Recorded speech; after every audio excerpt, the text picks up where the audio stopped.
Good morning সবাইকে। আজকে আমরা সকালে পৌঁছে গেছিলাম গুড়াপের একটি মন্দিরে।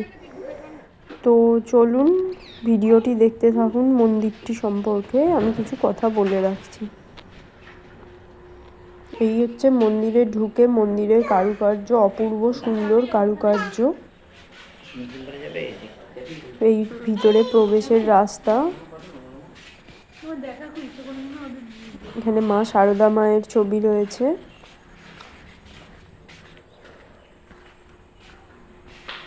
এই হচ্ছে মন্দিরের মূল যে মায়ের গর্ভগৃহ বলতে পারেন। এইখানে দরজাটা বন্ধ ছিল, তো আমরা যে সময় গিয়েছিলাম তো এটা বন্ধ হয়ে গেছিলো। আবার বিকালে এই মন্দির খোলা হবে, ওখানে একজন স্থানীয় লোকের থেকে জানতে পারলাম। তো এই হচ্ছে মন্দিরের ভিতরের কারুকার্য। এটা মানে এই মন্দির যারা যারা তৈরি করেছেন তাদের নাম সব খোদাই করা রয়েছে।